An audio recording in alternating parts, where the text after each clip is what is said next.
নমস্কার বন্ধুরা, তিয়াশাস রেসিপিতে সকলকে স্বাগত জানাই। আজ আমি মেথি শাকের একটা দুর্দান্ত স্বাদের রেসিপি নিয়ে আপনাদের সামনে হাজির হয়েছি, যেটা গরম গরম ভাত, রুটি, পরোটা সব কিছুর সঙ্গে খেতে দারুণ লাগে। শুধু তো এখানে আমি এই 2 আঁটি মতো মেথি শাক নিয়েছি। এবার আমি এই মেথি শাকগুলোকে একটু ভালো করে বেছে নেব। বেছে এই গোড়াগুলোকে দেখুন এক সমান করে নিচ্ছি। আর মেথি শাকের মধ্যে যে হলুদ পাতা, কাঠি, শুকনো পাতা সেগুলো সব আমি বেছে ফেলে দেব। তো দেখুন সব মেথি শাকগুলোকে আমি ভালো করে বেছে নিয়েছি। এবার আমি এই শাকগুলোকে একটু কেটে নেব। গোড়ার অংশগুলো কেটে আগে থেকে ফেলে দিয়েছিলাম। এবার আমি এই মেথি শাকগুলোকে এইভাবে এরকম ছোট ছোট করে কুচিয়ে নেব। আমি ডাল ও পাতা সমেত শাকটাকে রান্না করব। মেথি শাকগুলোকে আমি এইরকম একটু মিহি করে কুচিয়ে নিয়েছি। কাটার পর শাকগুলোকে আমি একটা পাত্রের মধ্যে তুলে নিচ্ছি। তো দেখুন মেথির শাকটাকে বেছে আমি ভালো করে ধুয়ে পরিষ্কার করে নিয়েছি। মেথির শাকে প্রচুর পরিমাণে বালি থাকে, তাই মেথি শাকটাকে খুব ভালো করে ধুয়ে নিতে হবে। এই মেথির শাকে দেওয়ার জন্য আমি একটা বেগুন নিয়েছি আর এই 4 পিস মতো শিম নিয়েছি। এখন আমি এই শিমের 2 সাইডের সুতোগুলো এইভাবে ফেলে দিচ্ছি।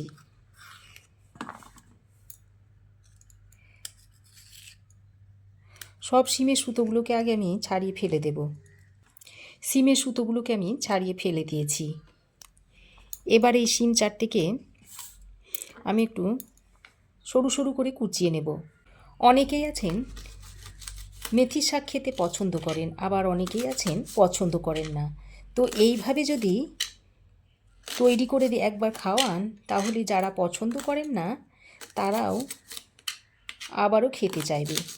তো শিমগুলোকে এরকম সরু সরু করে কেটে আমি প্লেটের মধ্যে রেখে দিচ্ছি।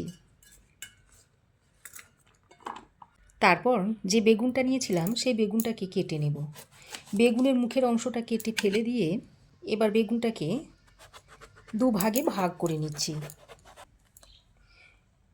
প্রথমে বেগুনটাকে 4টে টুকরো করে নিয়েছি। তারপর এই বেগুনটাকে আবার ওইভাবে ছোট ছোট করে কেটে নিতে হবে।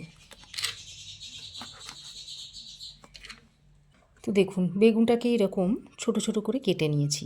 তারপর এই প্লেটের মধ্যে রেখে দিচ্ছি।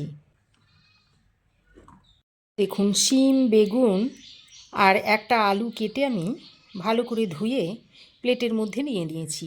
এবার আমি গ্যাস অন করে একটা কড়াই খুব ভালো করে গরম করে নিয়েছি। তারপর এর মধ্যে দিয়ে দিচ্ছি সর্ষে। প্রথমে আমি অল্প পরিমাণে একটু সর্ষের তেল দিয়ে দিয়েছি। তারপর তেলটাকে খুব ভালোভাবে গরম করে নিয়েছি। এবার এই তেলের মধ্যে অল্প পরিমাণে একটু নুন দিয়ে দিচ্ছি। নুনটা দিয়ে করে একটু তেলের সঙ্গে মিশিয়ে নিচ্ছি। এবার আমি কেটে রাখা বেগুনগুলো দিয়ে দিচ্ছি। বেগুনগুলোকে দিয়ে তেলের সঙ্গে ভালো করে নেড়ে চেড়ে মিশিয়ে নিয়ে বেগুনগুলোকে একটু লালচে করে ভেজে নেব। বেগুন ভাজার সময় প্রথমে খুব বেশি তেল দেবেন না, অল্প করে তেল দিয়ে তারপর পরে আবার লাগলে দিয়ে দেবেন, কারণ বেগুন খুব বেশি তেল টানে।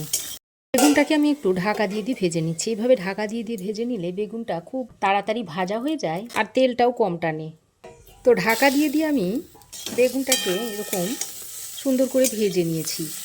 এবার এই বেগুনটাকে আমি তুলে নিচ্ছি।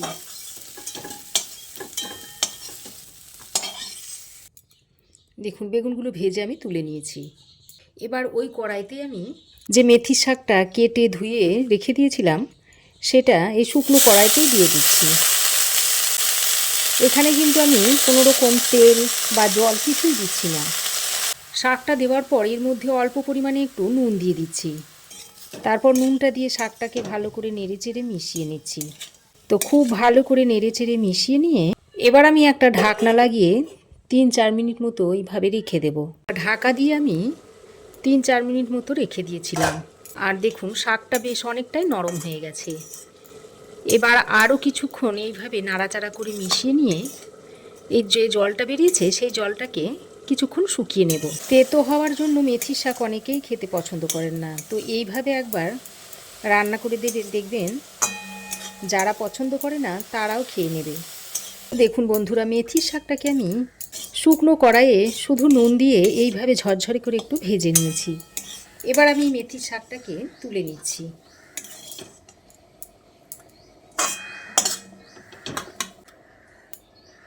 মেথির শাকটা ভেজে তুলে নেওয়ার পর ওই কড়াইয়ের মধ্যে আমি দিয়ে দিচ্ছি 1 চামচ মতো সর্ষের তেল। তেলটা ভালো করে গরম করে নিয়ে এর মধ্যে দিয়ে দিচ্ছি একটা শুকনো লঙ্কা চিড়ে, দিয়ে দিচ্ছি 2টো কাঁচা লঙ্কা চিড়ে, আর ছোটো চামচের 1 চামচ মতো কালো জিরে দিয়ে দিচ্ছি। তারপর ফোড়নটাকে কয়েক সেকেন্ড ভেজে নিচ্ছি। ফোড়ন কয়েক সেকেন্ড ভেজে নেওয়ার পর ফোড়ন থেকে যখন একটা সুন্দর গন্ধ ছাড়বে, সেই পর্যায়ে আমি কেটে রাখা আলুগুলো দিয়ে দিচ্ছি। আলুগুলো দিয়ে তেলের সঙ্গে ভালো করে নেড়েচেড়ে মিশিয়ে নিচ্ছি। কিছুক্ষণ নেড়েচেড়ে মিশিয়ে নেওয়ার পর এর মধ্যে কেটে রাখা শিমটাকে দিয়ে দিচ্ছি। এবার আলু আর শিমটাকে কিছুক্ষণ ভেজে নেব। বন্ধুরা, মেথির শাক তো আপনারা অনেকভাবেই খেয়েছেন। এইভাবে শিম বেগুন দিয়ে মেথির শাক যদি খেয়ে না থাকেন, একবার খেয়ে দেখবেন, আশা করছি আপনাদেরও ভালো লাগবে। তো দেখুন, শিম আর আলুটা দিয়ে কিছুক্ষণ তেলের সঙ্গে ভেজে নিয়েছি। এবার আমি এর মধ্যে অল্প পরিমাণে একটু নুন দিয়ে দিচ্ছি। নুনটা দিয়ে আলু আর শিমের সঙ্গে ভালো করে মিশিয়ে নিচ্ছি। এবার আমি যে শাকটা ভেজে রেখেছিলাম সেটা এর মধ্যে দিয়ে দিচ্ছি। মেথির শাকটা দিয়ে আবারও শিম আলুর সঙ্গে ভালো করে মিশিয়ে নিচ্ছি। এবার আমি এর মধ্যে অল্প পরিমাণে একটু হলুদের গুঁড়ো দিয়ে দিচ্ছি, আর সামান্য পরিমাণে একটু নুন দিয়ে দিয়েছি। শাক ভাজার সময় নুন দিয়েছিলাম, আলু শিম ভাজার সময়তেও একটু নুন দিয়েছি, সেই বুঝে নুনটা অল্প পরিমাণে দিয়ে দিলাম। নুন হলুদটা দিয়ে শাকের সঙ্গে আবারও ভালো করে নেড়ে চেড়ে মিশিয়ে নিচ্ছি। এবার আমি যে বেগুনটা ভেজে রেখেছিলাম সেটা এর মধ্যে দিয়ে দিচ্ছি। তারপর ভাজা বেগুনটা দিয়ে আবারও সব কিছুকে একসঙ্গে ভালো করে নেড়ে চেড়ে মিশিয়ে নিচ্ছি। আর এই পর্যায়ে গ্যাসের ফ্লেমটাকে লো টু মিডিয়ামে রেখে দিয়েছি। তো খুব ভালো করে সব কিছুকে একসঙ্গে মিশিয়ে নিয়েছি। তারপর একটা ঢাকনা লাগিয়ে আবারও 3-4 মিনিট মতো এইভাবে রেখে দেবো। এভাবে ঢাকা দিয়ে লো টু মিডিয়াম ফ্লেমে রান্না করার ফলে আলু বেগুন সব কিছু ভালোভাবে সেদ্ধ হয়ে যাবে। তো দেখুন বন্ধুরা, ঢাকা দিয়ে আমি আরও 3-4 মিনিট মতো বেগুন, আলু আর মেথির শাকটাকে ভেজে নিয়েছি। আর দেখুন, আলু বেগুন খুব সুন্দরভাবে সেদ্ধ হয়ে গেছে। এবার আমি অল্প পরিমাণে একটু চিনি দিয়ে দিচ্ছি। চিনিটা দিয়ে খুব ভালো করে নেড়েচেড়ে মিশিয়ে নিচ্ছি। এইভাবে রান্না করলে মেথি শাকের মধ্যে তেতো ভাব একদমই থাকবে না।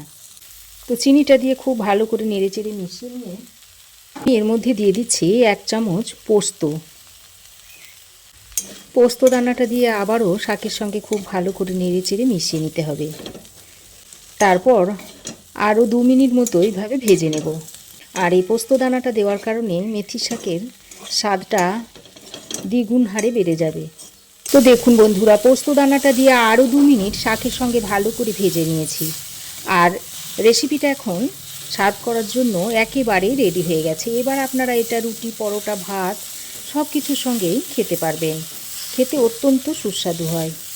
তো এবার আমি একটা প্লেটের মধ্যে সার্ভ করে দিচ্ছি। এটা আপনারা রুটি, পরোটা এমনকি ভাতের সঙ্গেও খেতে পারেন। খেতে খুবই টেস্টি হয়। একবার অন্তত বানিয়ে খেয়ে দেখবেন, আশা করছি আপনাদেরও ভালো লাগবে। তো দেখুন, তৈরি হয়ে গেল দুর্দান্ত স্বাদের আলু বেগুন দিয়ে মেথি শাকের রেসিপি। তো রেসিপি কেমন লাগলো অবশ্যই একটা কমেন্ট করে জানাবেন। ভালো লাগলে একটা লাইক ও শেয়ার করবেন। পাশে থাকা বেল আইকনটা অবশ্যই প্রেস করে দেবেন। আর আমার চ্যানেলে যদি নতুন হয়ে থাকেন তো প্লিজ চ্যানেলটাকে সাবস্ক্রাইব করার অনুরোধ রইল।